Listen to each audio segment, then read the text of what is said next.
Não sei por que vocês têm tanto medo de sentar aqui na frente. Eu acho que é porque vocês pensam que quem está na frente vai ter que responder uma pergunta. Na verdade, eu vou perguntar para quem está atrás. Brincadeira. Meus queridos, já rezamos, iniciamos nosso encontro. Hoje nós vamos falar a respeito da história da salvação. Nós vamos entender o que significa no nosso contexto. Entender no nosso contexto o que significa esse termo tão recorrente na Sagrada Escritura. Em especial, no Novo Testamento, nós escutamos em Efésios falar de uma economia da salvação. Economia da salvação é outro termo para a história da salvação, que nada mais é do que aqueles fatos que acontecem na nossa história segundo a intervenção do próprio Deus.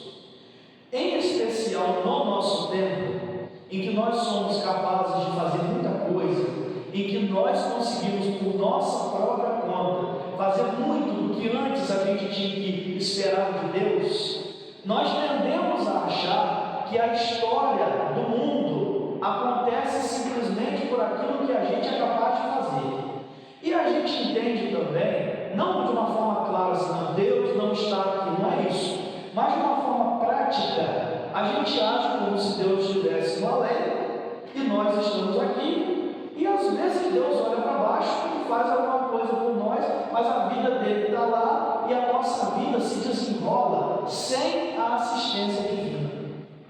E isso, para nós que temos fé, é uma grande tragédia, porque isso talvez se mostre muito claro quando nós estamos passando no velório, quando nós estamos para visitar uma pessoa que se encontra numa doença que é incurável. Enquanto a coisa está bem, enquanto você está conseguindo dar conta da sua própria vida, enquanto o seu trabalho está te sustentando daquilo que você precisa, enquanto você tem amigos, enquanto a coisa está boa, é muito tranquilo para nós entendermos que nós damos conta da nossa própria vida.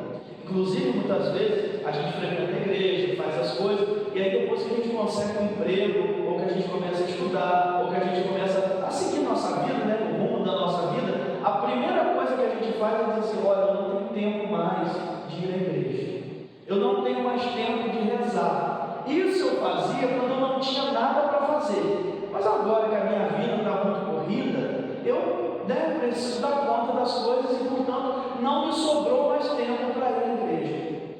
De uma forma prática, é o que a gente traz então dentro da nossa cabeça, que a nossa vida se desenrola toda pelo poder das nossas mãos e que Deus está lá em cima. Na hora que a gente tiver tempo, a gente olha para Ele, e o dia que Ele tiver interesse, Ele olha para nós. Só que quando nós entendemos que a nossa vida está permeada, está envolvida da vida divina, a gente perde um pouco esse conceito de que Deus está longe e de que nós só encontramos a Deus quando a gente não tem mais nada para fazer. Foi o que eu falei. Quando a coisa aperta, a primeira coisa que a gente corre é gritar para o alto. Fala: meu Deus, me ajuda. Uma pessoa conhecida uma vez falava assim: Deus tem os seus escolhidos. Mas é conhecido mesmo, tá? Conhecido mesmo. Deus tem os seus escolhidos. Deus só ajuda quem Ele quer. Porque eu estou pedindo, e Deus não faz nada comigo. Aí passou uns dias e deu uma chuva muito forte. E essa pessoa estava chegando em casa. E quando ela chegou em casa, deu um relâmpago. Sabe aquele relâmpago que à noite vira dia? E ela estava passando debaixo da árvore. Aí quando deu aquele relâmpago, ela falou assim: meu Deus! Aí depois eu me contar, né, que passou por uns outros: mas seu Deus? Você não falou que Deus tem os seus escolhidos, que você não era a escolhida de Deus? Você vê que quando a coisa aperta, a gente lembra de gritar para o alto. Mas quando a coisa está bem, a gente se esquece que Deus está no meio de nós.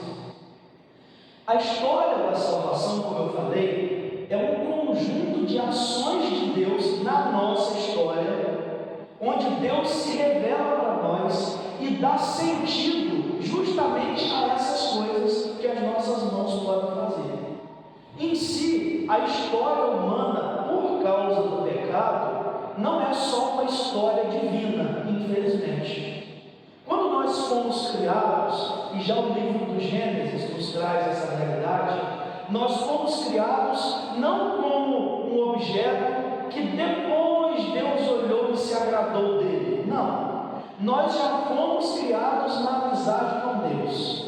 Diz o livro do Gênesis que Deus descia ao jardim ao final da tarde para conversar com Adão e Eva, mostrando para nós que nós não fomos algo que Deus fez e falou assim: agora vocês se viram. Deus não nos criou para viver sem Ele, e Deus não nos criou para vivermos errantes neste mundo. Deus nos criou para que nós vivêssemos em amizade com Ele, e isso é extremamente importante, porque se por um lado a gente vive a nossa vida como se Deus não existisse, por outro lado, alguns de nós, e isso está em todos nós, a gente vive como se Deus fosse um manual de micro-ondas, onde está ali, mexe nesse botão, faz isso, como se Deus tivesse tirado toda a nossa liberdade, toda a nossa capacidade de ser felizes, e que Deus então nos dá uma série de normas, e que nós só agradamos a Deus quando nós cumprimos à risca estas normas. Às vezes chega no final do dia e a gente diz assim: rezei por Deus, fui na igreja, fiz o bem ao próximo, não xinguei, não mandei ninguém para o alto, não fiz isso, não fiz aquilo, não. Pronto, estou bem com Deus. Como se a vida com Deus consistisse nesse marcar de um X a cada atividade que a gente cumpre. Isso é verdade? Também. É claro que é importante que ao longo do dia a gente não mande ninguém para o espaço. É claro que ao longo do dia é importante que a gente faça o bem às pessoas. É óbvio que ao longo do dia a gente tem que conversar com Deus, e isso se faz pela oração. Mas não basta a gente fazer isso de uma forma mecânica, ou como se simplesmente eu estivesse fazendo isso para não cair um olho ruim nas minhas costas. Tem gente que pensa assim: eu tenho que crismar. Por que não? Porque se eu crismar, eu estou desprotegido, eu estou desamparado, e aí vai vir uma coisa ruim em cima de mim, e aí eu vou crismar e vai ficar tudo bem. Pode ser que fique. Agora, se você não viver como um crismando depois, Deus não tem como obrigar que a sua vida seja conforme a que Ele quer. Então, se você reza, mas você reza da boca para fora, como eu um dia, que estava com muito sono, indo para o trabalho, eu trabalhei antes de entrar para o seminário, eu estava com tanto sono, eu estava rezando um texto, eu rezei assim: creio em Deus Pai, Todo-Poderoso. Aí quando chegou lá no final, eu rezei assim: creio na ressurreição dos pecados, na remissão da carne. Aí depois eu disse: não, Jesus, não ressuscita os meus pecados, não. Mas se a gente reza só da boca para fora, que efeito isso tem na vida da gente? Se a gente faz o bem somente porque a gente quer postar um selfie lá no Instagram, para que todos nos elogiem e vejam que nós somos uma boa pessoa, que valor isso tem? Toda a nossa vida e tudo que de bom, bem, verdadeiro e justo a gente faz, a gente precisa fazer na amizade com Deus. É porque antes eu me encontrei com Deus, que tudo fez por mim, que eu sinto a necessidade de pegar esse bem que eu recebi e transformar esse bem na vida de quem está do meu lado. Eu não faço isso para cumprir uma lista de preceitos. Eu não faço isso porque eu tenho medo de acontecer alguma coisa ruim comigo. Tem gente que diz assim: semana sem, domingo sem missa, semana sem graça.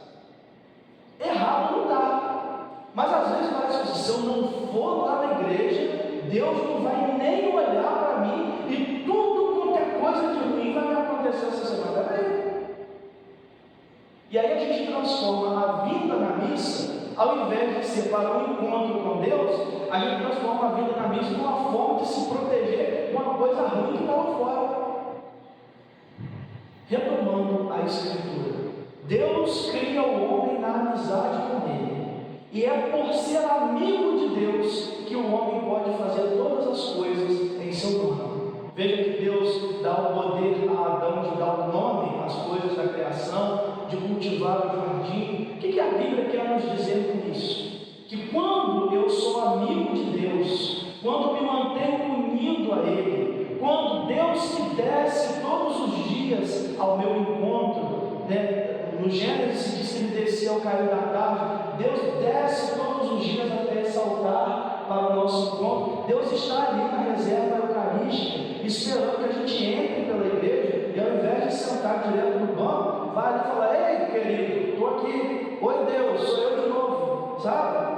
Ou seja, Deus desce ao nosso encontro, mas espera que a gente vá ao encontro dele.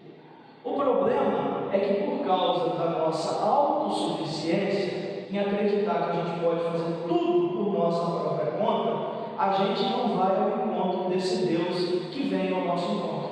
Então eu falei, a gente entra na igreja e não vai rezar.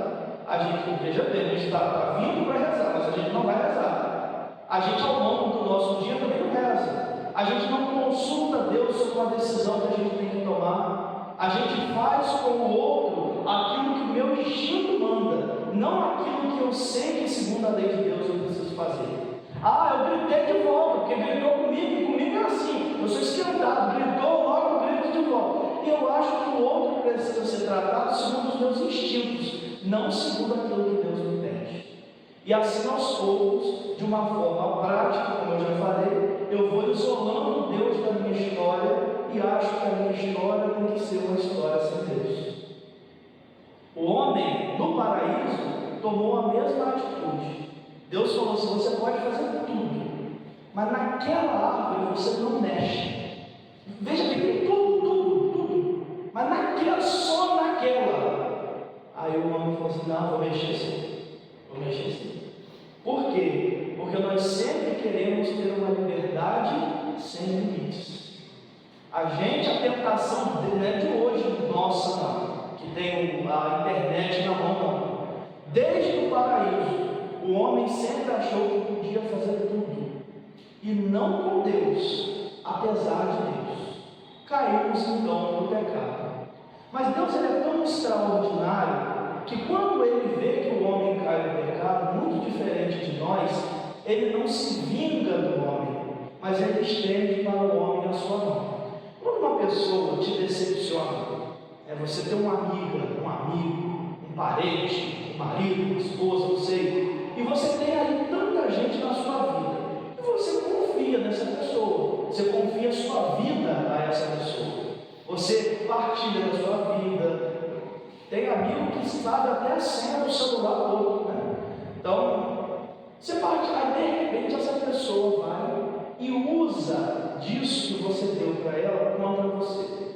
Sua amiga, seu amigo pega a senha do telefone seu que tem e pega e manda uma mensagem para outra pessoa em seu nome, destrói sua vida, que até sem dizer que o número seu que mandou a mensagem não foi você, está falando para a aquela mãe, aquele pai que você tem, que você sempre confiou, de repente, no momento que você estava ali caído no chão, a pessoa não te estendeu a mão. Um vizinho, um amigo, pessoas a quem vocês estiveram sempre presentes na vida dele, de repente você precisou, a pessoa te virou as costas. O que você faz com uma pessoa dessa? Você joga fora.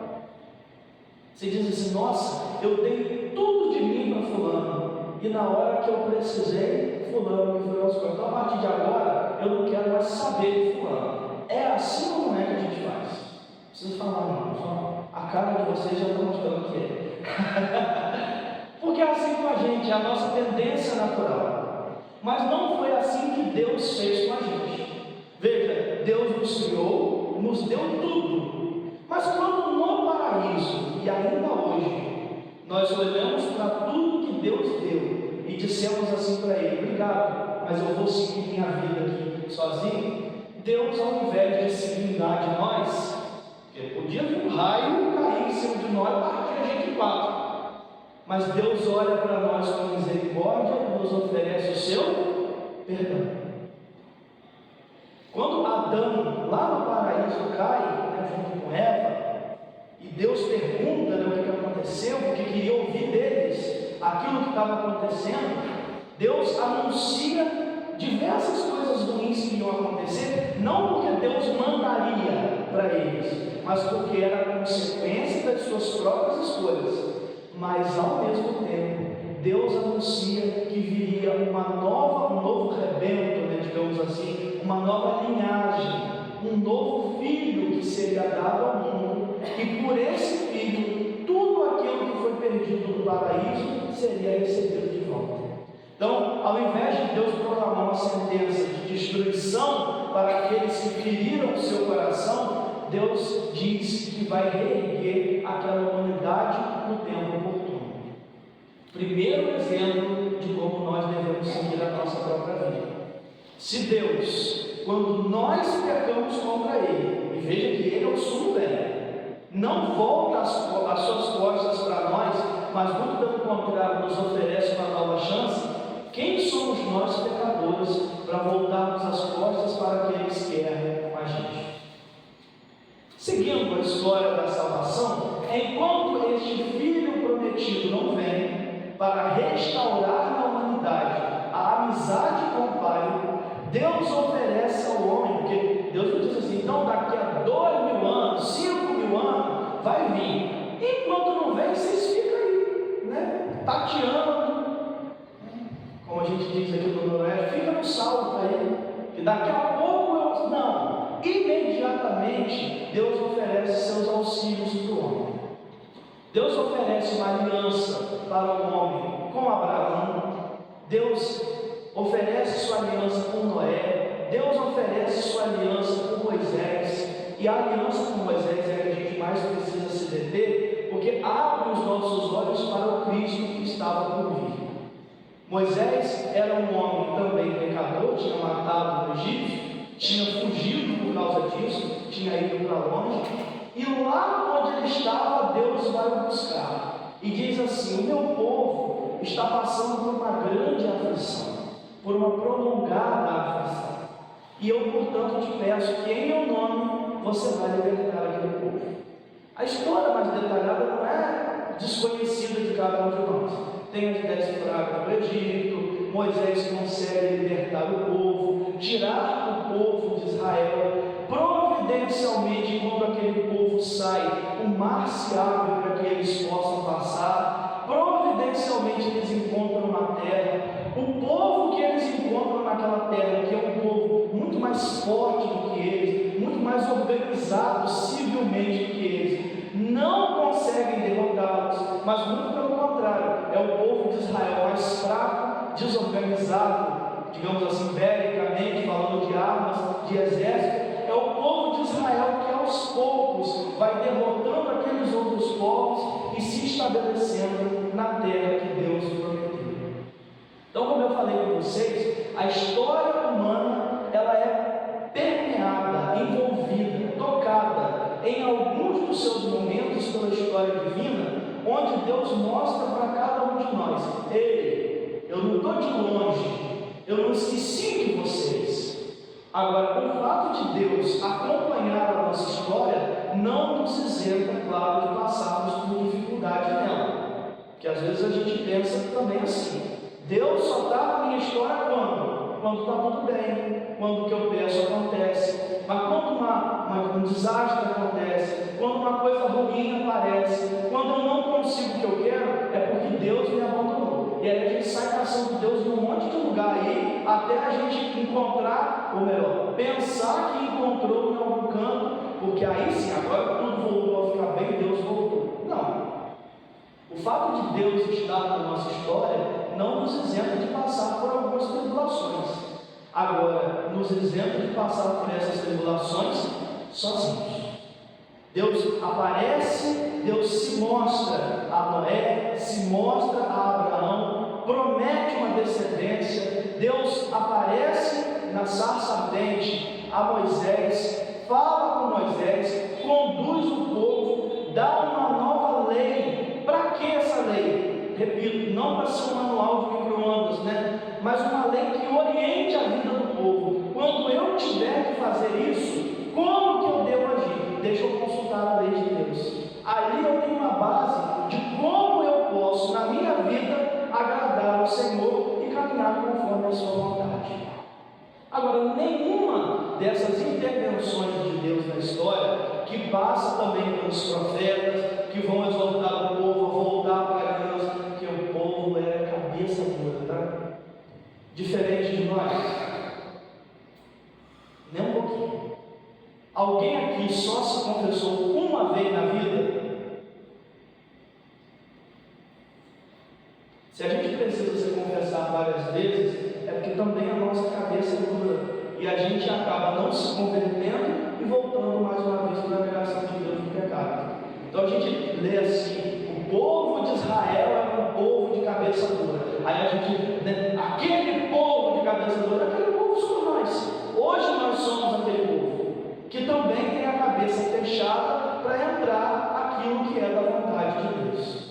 Os profetas apareceram não para estabelecer uma nova aliança, mas para reforçar no coração daquele povo a aliança que Deus tinha estabelecido com eles. Agora, nenhuma dessas intervenções da história supera a encarnação de Jesus Cristo. É como se, como tem um quadro aqui, pensem que a história estava fazendo isso aqui, ó. Ela estava seguindo. Com Jesus Cristo ela faz isso aqui, ó.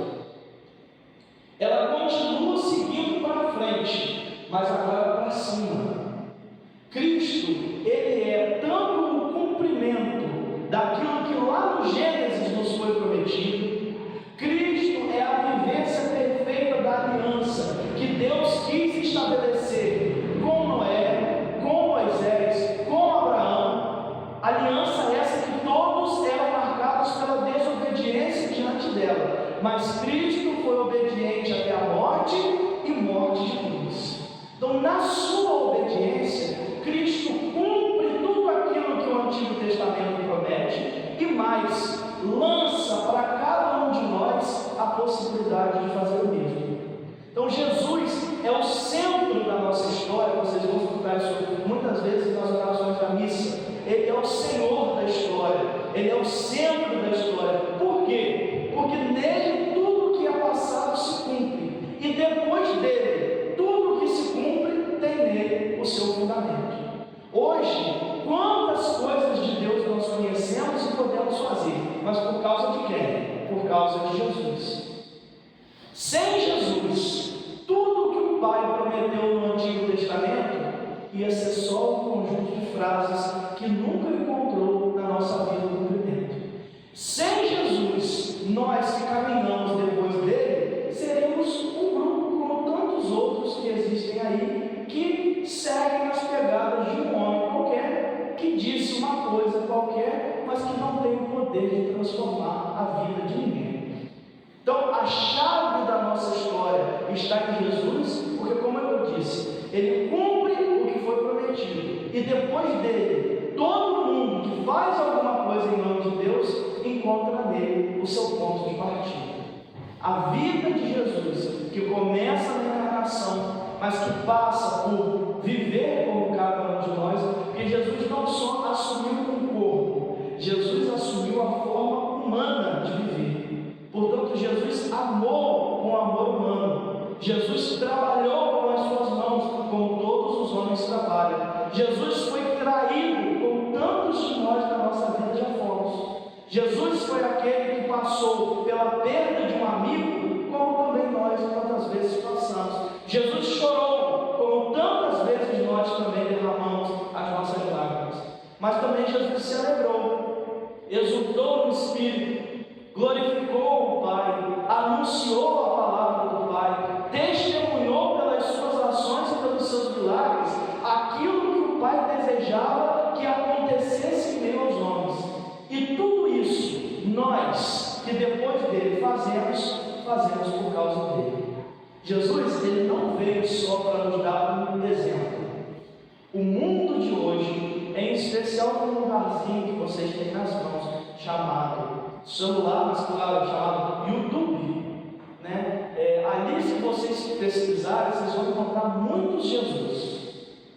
Tem um Jesus legal que não te pede nada. Tem o Jesus JC, né? Os mais íntimos, né? JC, Jesus Cristo, é aquele que você fala tete a tete com ele. Existe um Jesus também que você, como que é a palavra? Você não ordena, não. Decreta também não. Determina. Você determina que Deus faça alguma coisa. Então tem o Jesus que escuta as suas determinações. Tem o Jesus muito severo e vilão, aquilo não é nada de acolhedor. Agora, no meio de tantos Jesus, qual Jesus é o que de fato existiu? Certamente esse que nós cremos. Um Deus que desceu do céu, não só para nos dar um exemplo, não é só para ser o mestre da moral que Jesus saiu dos céus.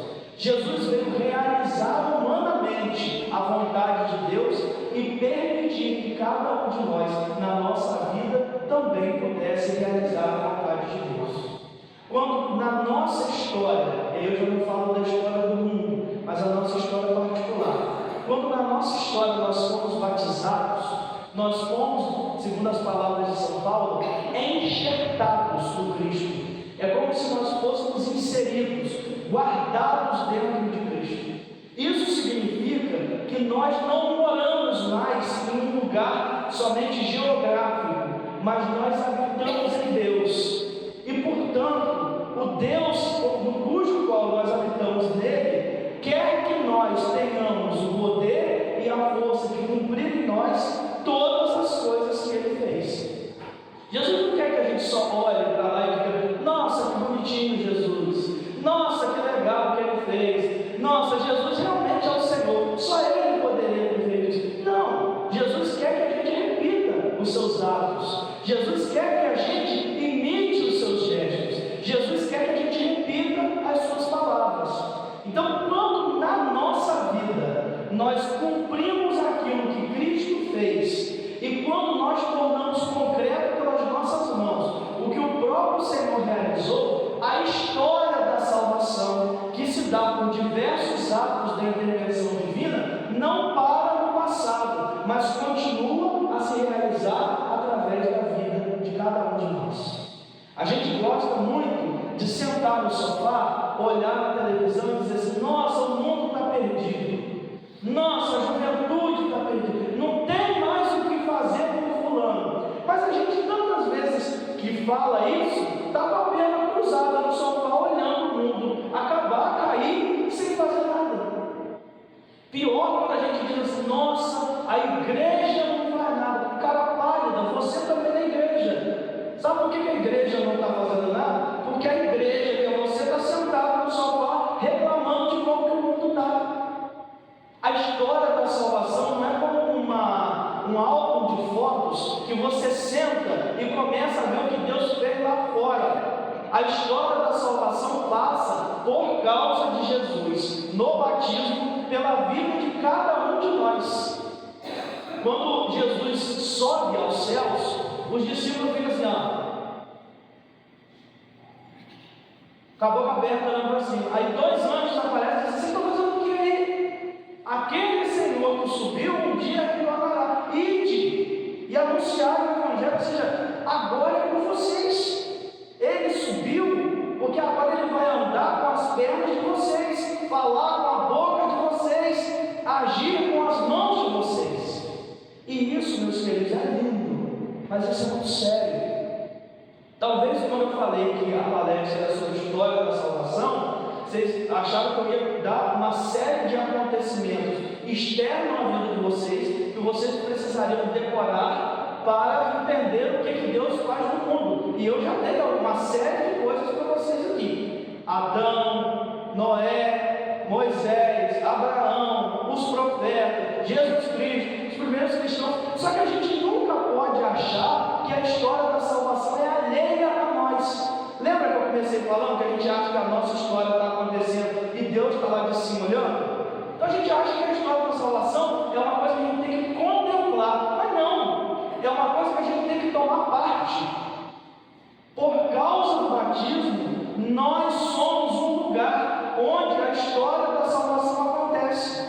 Assim como na vida de vocês surgiu alguém que eu não sei quem é, e que foi um sinal de Deus para vocês, talvez, para trazer vocês até aqui, alguém que colocou vocês no caminho de Deus, alguém que deu a vocês uma palavra de conforto no momento que vocês precisavam, e isso é uma intervenção de Deus na sua história. Você também é chamado a ser um canal, um lugar onde Deus age para intervir na história do mundo. E é para isso que a gente está aqui. A gente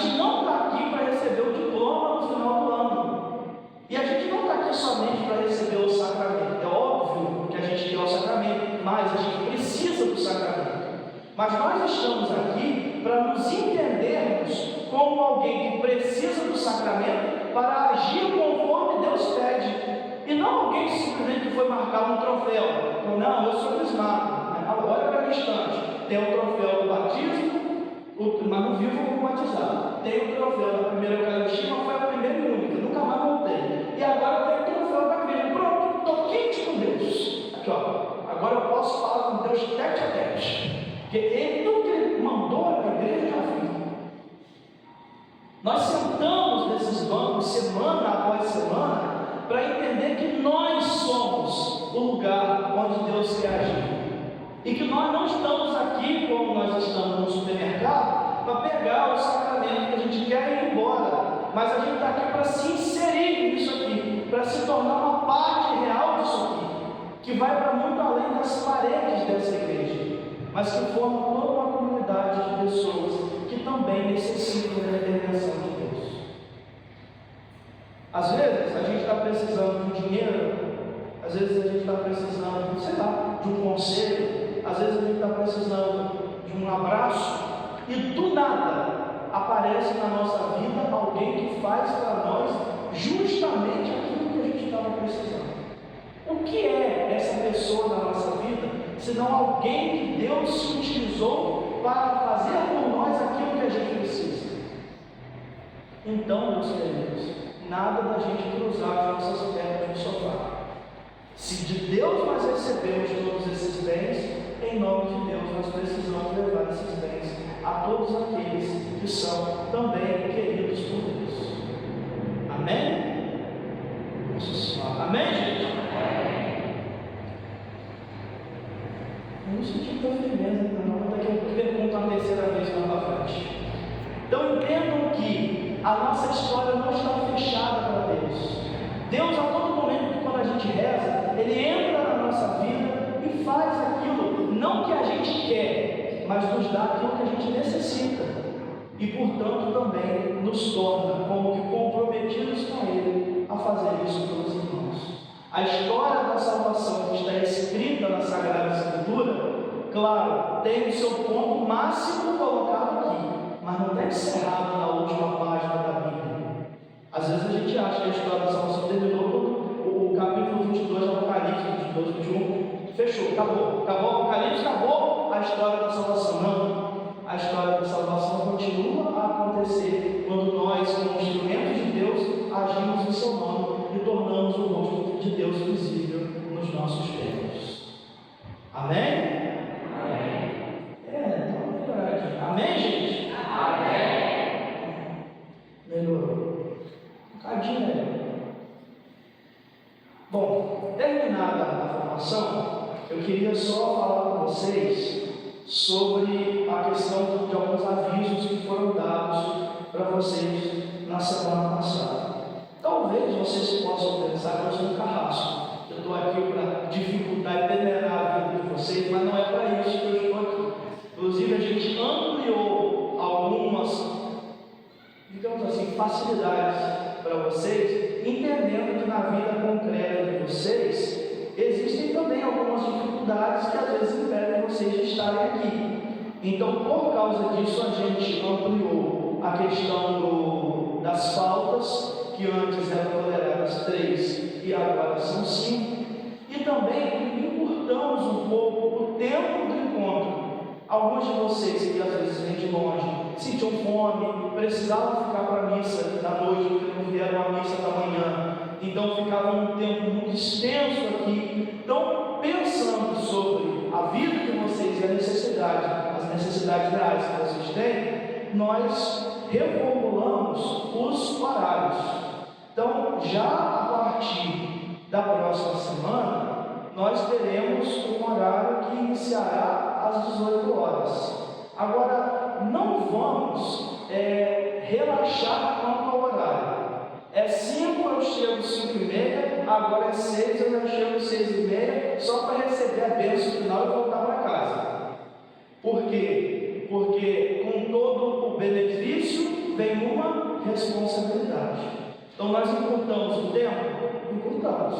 Mas se passar de 15 minutos de tolerância na chegada de vocês, a chegada de vocês não contará com uma presença.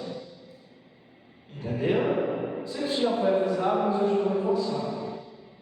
Outra coisa, não tem sentido, como eu falei, a gente vir à igreja, participar da crisma, dar as costas e ir embora.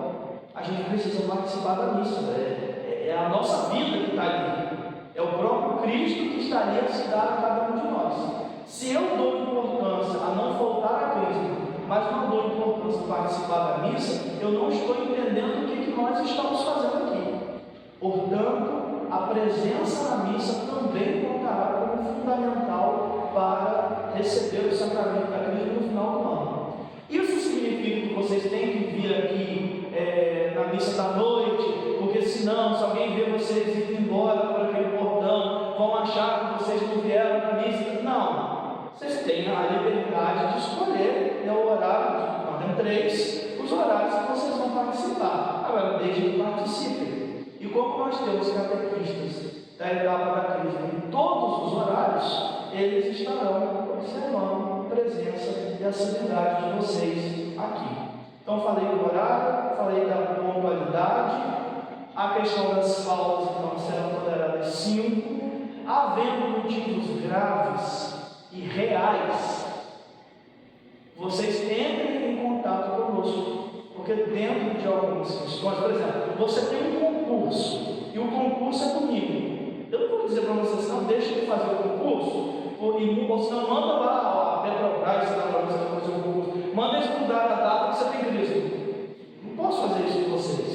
Então, se é uma coisa que é real, você está no hospital, você não, arranca o soro do seu braço e vem, senão você vai ter falta, não vai acostumar no final do ano. Estou dizendo para você, não pode aparecer, mas eu não sou carrasco. Então, fiquem tranquilos quanto a isso. Se é um motivo real, converse com a gente que nós vamos julgar. Às vezes você pode nem ter a falta por causa disso. Agora, motivos reais. Estou batendo perna o dia inteiro. Às 5h49 me deu uma dor de cabeça alucinante que acabou às 8 horas, que às 8h30 começou a bateria. Aí não tem como, não é? Deixa eu ver mais o que. Isso, essas novas medidas estão valendo a partir do dia 7, do mês que vem. Eu que estou acompanhando a etapa crisma, nós não estamos me vendo aqui toda semana, mas eu acompanho as catequistas, então eu vou estar sempre em diálogo com elas, para a gente estar acompanhando vocês, e vocês serão avisados. Eu não vou chegar para vocês e dizer assim, querido, sabe a sua crise? Então ela não vai acontecer mais, porque você já voltou 7 vezes, e aí você precisa sair. Não, antes de você chegar às 5 faltas, o que a gente quer que vocês recebam o sacramento, nós vamos avisar a vocês. Mas assim, não conta muito com a graça. Vou faltar 4 agora no começo e deixo só um arzinho que você não precisar lá na frente. Você pode precisar de mais de um. Amém? Amém. Então, esses eram os avisos que eu queria passar para vocês. Desejo boa caminhada. Nós vamos ainda ao longo do percurso de vocês, nos vemos mais algumas vezes. Mas não esqueça, nossa vida é um lugar onde a história da salvação acontece. Toda vez que eu repito as palavras, louvado seja Deus. Toda vez que eu repito as palavras de Cristo, todas as vezes que eu imito os gestos de Cristo, a salvação de Deus entra no mundo, entra na minha vida e pela minha vida alcança a vida dos meus irmãos. Amém? Amém. Agora vocês estão melhores em casa. Louvado seja nosso Senhor Jesus Cristo. Flávia.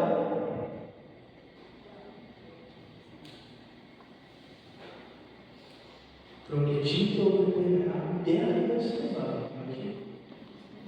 Falei 40 minutos, falei 45, mas tá bom. Você pode fazer a oração final? Oração final. Hoje nós não temos a partilha, nesse momento da partilha, porque nós estamos no período do novenário, mas a partir da semana que vem nós retomamos as partilhas. Lembrando, gente, que a partilha é para partilhar. Uma partilha que eu fico com tudo guardado para dentro de mim não existe. Entendeu? Então vamos partilhar. Vamos ficar de pé. Nós queremos, Senhor Jesus, te agradecer por este momento em que estivemos na tua presença. Queremos pedir que as palavras que recaíram sobre os nossos ouvidos alcancem o nosso coração e, encontrando nele uma terra boa, possa produzir frutos de salvação para nós e para todos aqueles a quem amamos. Pedimos a intercessão da Santíssima Virgem Maria, a fim de que nos acompanhe em nossa jornada, a fim de que o Espírito Santo seja derramado em profusão no nosso coração. Ave Maria, cheia de graça, o Senhor é convosco. Bendita sois vós entre as mulheres, bendito é o fruto do vosso ventre, Jesus. Santa Maria, Mãe de Deus, rogai por nós, pecadores, agora e na hora de nossa morte. Pela intercessão de São José, nosso padroeiro, desça sobre cada um de nós, sobre nossas famílias, sobre nossa semana, e permaneça a bênção do Deus Todo-Poderoso, que é Pai, e Filho e Espírito Santo. Amém. E de paz, que o Senhor sempre vos acompanhe